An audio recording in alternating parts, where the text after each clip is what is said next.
You're at a dinner party. Somebody swirls their wine and mentions, real casual, that they just maxed out their 401k. 12th year in a row. Cool. Cool, cool, cool. Then the next person goes, oh, we picked up a rental property last summer. And a third one leans in about their brokerage account, crossing some milestone you have never even heard of. And you're just sitting there, nodding, doing frantic math behind your eyes, trying to remember if you even have a 401k, and whether the $8,000 sitting in it counts as, retirement, or just a slightly fancy checking account with commitment issues. So you smile, you nod, you say, that's amazing, and reach for your wine like it owes you money. But inside, your stomach did that thing, dropped about 3 floors, and decided to stay in the basement. And later, of course, you can't sleep. You're staring at the ceiling, at 2 a.m., running the tape back, wondering how everybody else apparently got handed the money manual while you were in the bathroom. Should I have bought a house 5 years ago? Why did nobody teach me this at 22? Is it too late?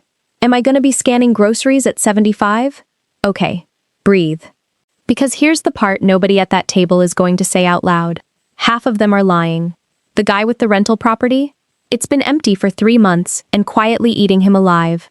The woman who maxed her 401k 12 years running has 40 grand in credit card debt she has not mentioned to her husband. And the other half of that table? They're just like you.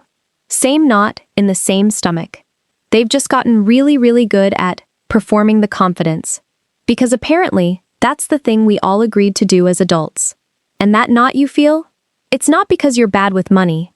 It's because somebody handed you a scorecard for success that was written back when a house cost $89,000 and one income could feed a family of 4. The benchmarks you're beating yourself up over are for an economy that doesn't exist anymore. You're being graded on a test from 1985 while paying 2025 rent. So today, I'm doing something a little uncomfortable. I'm going to show you the actual numbers. What a 40-year-old in America really has saved according to the real data, not according to the guy at the party. Some of it's going to make you feel a whole lot better. Some of it might genuinely scare you. Fair warning. But more importantly, I'm handing you the exact roadmap to catch up, even if you're staring at a balance of basically 0.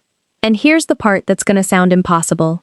The people who start late often end up doing better than the ones who started early and then just coasted. There's actual math behind that. I'll break it down around the middle of this video.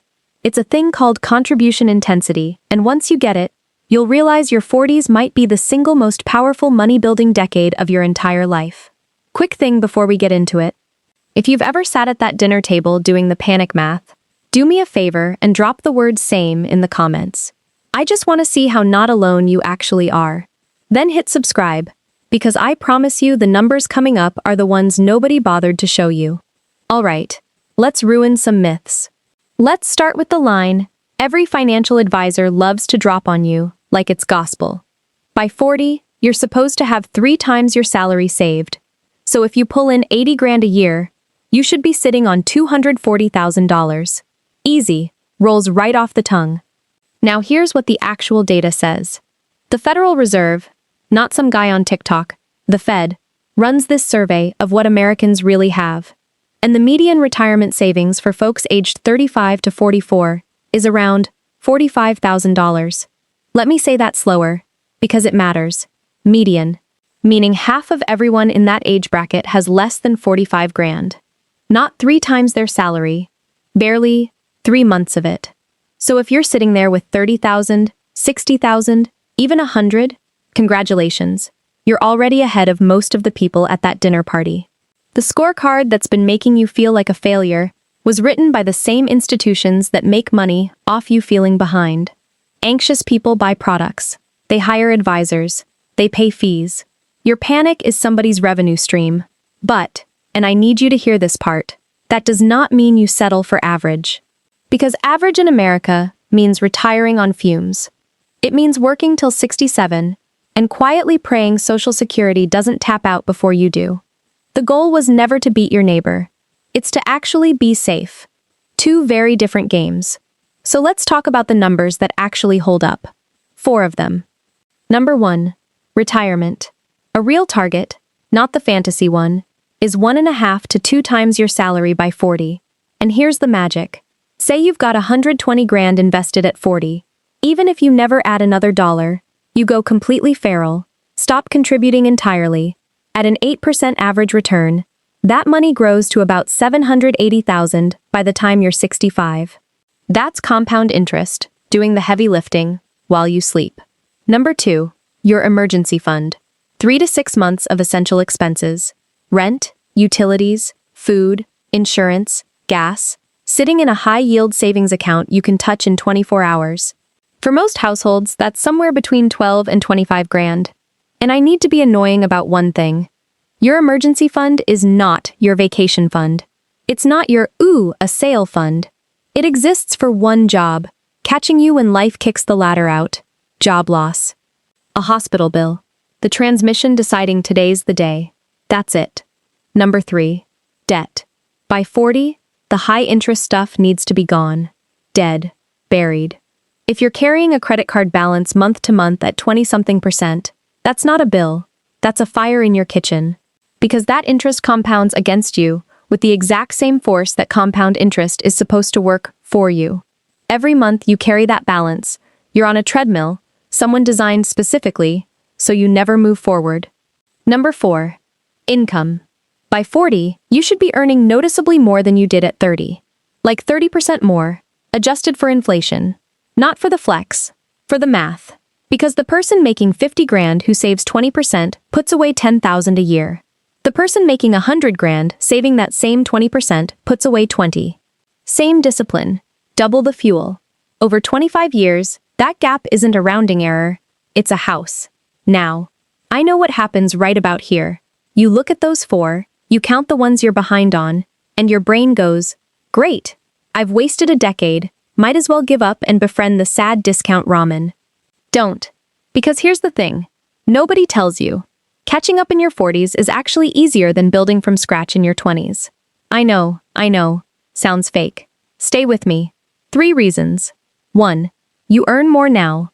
A broke 25-year-old can maybe scrape together $300 a month. A 40-year-old with a real career can throw $1,500, $2,000 at it. That's contribution intensity, and it's the whole ballgame. I'll prove it with numbers in a second. 2. Your expenses finally chill out. You're not furnishing a new apartment every 18 months. You've bought the couch, the pots, the grown-up stuff. The endless spending treadmill slows down, if you let it. 3. You actually understand money now. Your 20s version bought random funds because the name sounded cool, and panic sold the second the market hiccuped. Your 40s version has watched the market crash and come back enough times to know that the dip is just the toll you pay for the ride. Let me show you what that looks like on a real human. I'll call him Marcus. Marcus hits 40 with 22,000 saved, a car payment, and 8 grand in credit card debt.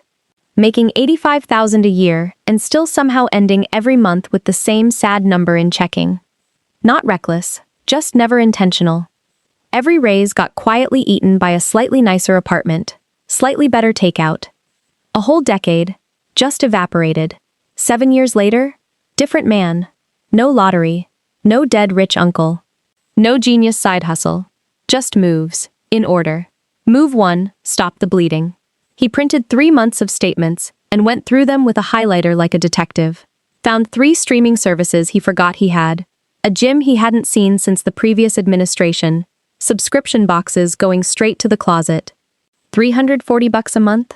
Gone. Then he refinanced his car loan from 8.9% down to 4.2%. Same car, same driveway, and freed up another $127. Nearly $500 a month recovered. 0 sacrifice. He just stopped leaking. Move 2, kill the debt. Every spare dollar at the credit card. No investing yet, because paying off a 20% card is a guaranteed 20% return. And no stocks promising you that with a straight face. 8 months. Debt's dead. Now that $500 plus the old minimum payments, $850 a month, is free. Move 3. The buffer. He builds his emergency fund from 2 grand to 15. Feels like a delay. It's not. It's the wall that stops one flat tire from dragging him back into debt and starting the whole miserable loop over. Quick gut check before the good part. Which move are you on? Stopping the leak, killing the debt, or building the wall? Tell me in the comments. I actually read them, and honestly, seeing where everybody's starting is half the reason I make these. Move 4, the retirement engine. He grabs his full employer match. His company matched 50 cents on the dollar, which is a literal 50% return he'd been leaving on the table for years. Like a receipt in an old coat. Then he bumps his contribution 1% every 6 months. Slow enough that his paycheck never screams about it. By 45, he's putting away 18% and barely noticed it happen. Move 5, income. This is the leverage. He spends $3,000 and 6 months of tired evenings getting a certification in his field. 2 years later, that turns into a promotion worth $22,000 more a year. And here's the move most people fumble. He didn't spend the raise. Kept living exactly like before. Dumped the whole difference into investing. $1,400 extra a month. Straight into the machine. By 49, 7 years in, Marcus is sitting on over $380,000. Cars paid off. Only debt left is the mortgage. On track to retire at 62 with more than $1 million too. Now let me show you the math that makes people's jaws drop. Invest $2,000 a month at 8% starting at 40, and you've got about $450,000 by 55, and just about $1 million by 62. But here's the one that breaks brains. Somebody who invests $200 a month from 25 to 65 ends up around $700,000. Somebody who invests $1,500 a month from 40 to 65 ends up around $1.3 million. The late starter, who wasted 15 years, nearly doubles the early bird. Because on a 25-year runway, how hard you push beats how early you started. That's contribution intensity. That's the whole secret. And now the part that quietly sabotages more comebacks than any bad market ever could. It's not the math, it's the shame. People feel so far behind, they just freeze. Read the articles, bookmark the videos, watch me right now nodding along, and never actually start. And every month you don't move, the gap grows, which makes the shame worse, which makes you avoid it harder. It's a spiral, and the only way out is a shovel. So here's your shovel. One move. Next 48 hours. Pick your lane. Got high interest debt? Open a 0% balance transfer card and move it, so the interest stops eating you alive. No savings? Set up an automatic $200 a paycheck into high-yield, automatic, so willpower never gets abiled. Vote. Got savings but you're not investing? Log in and bump your 401k up 2%. Today. Not after more research. Today. Because motion makes motivation, never the other way around. And one more thing, because your paycheck is the engine under all of this. By 40, you want one skill you're genuinely known for. Generalists get replaced, specialists get recruited. A handful of people who'd take your call if your job vanished tomorrow. And some little trickle of income that isn't your main paycheck. Not to get rich, just so that if the floor drops, you've got something other than panic. That's not hustle culture. That's a seatbelt. So let's go back to that dinner party. That table full of people casually making you feel like you missed a memo. Let me tell you what was hurt. Actually sitting under all that swagger. The guy who maxed his 401k 12 years running? He's got about 350 grand saved. Genuinely nice. He also has 600,000 left on his mortgage. A home equity line he tapped for a kitchen nobody asked about. And 2 kids hitting college in the next 5 years. He's not wealthy. He's leveraged. There's a difference, and it shows up the second something breaks. The woman with the rental property bought it at the top of the market. Between the mortgage, the taxes, the insurance, the repairs, and the months it sits empty, she's building.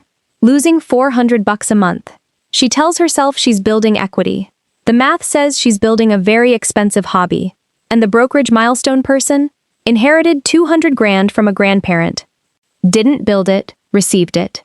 And has already vaporized 40,000 of it on lifestyle upgrades, which is a polite way of saying nicer stuff. Meanwhile, you sat there feeling like the failure of the table, comparing your behind the scenes to everybody's highlight reel. That's the whole scam of dinner party money. Everybody performs the win. Nobody itemizes the debt. So here's where it actually lands. The benchmark you have saved matters way less than the direction you're moving. Somebody at 40 with 50 grand saved and a 30% savings rate will absolutely blow past. Somebody with 200 grand saved and a 5% rate. Not eventually, within a decade. Because at this stage, speed beats score. The person who starts sprinting at 40 catches the person who's been strolling since 25. Every single time. That's not a pep talk. That's arithmetic. If you're actually ahead right now, do not get comfortable. Lifestyle creep doesn't announce itself. It shows up as a slightly bigger house that quietly needs more to heat, insure, furnish, and retire on. 5 more years of pushing when you could have coasted can buy you a whole extra decade of freedom on the back end. Comfort is the most expensive thing you'll ever accidentally buy. And if you're behind, look, you're standing on the most powerful money-building ground of your entire life and calling it a graveyard. Your income's near its peak. Your expenses will behave if you compounding. Make them. Your runway is still long enough for compounding to do the ridiculous thing it does. You didn't miss the window. You're standing in it. Here's the fork, and it's a real one. 10 years from now, this exact moment is either the day you Cartes Malin finally got serious, or it's a rerun. Same dinner party, same wine, same knot in your stomach when somebody mentions their portfolio. The only variable is what you do in the next 48 hours. So do the one move. Open the transfer. Automate the 200. Bump the 401k 2% today. Not tomorrow. Not after I research. Today. While you can still feel this. And before you close this, tell me in the comments which move you're doing first. Publicly. Because the ones who type it out are the ones who actually do it. Then subscribe, so when that dinner party rolls around again, you're the one who's quietly, boringly, unbelievably fine. The benchmarks were never the point. What you do the second this video ends, that's the point.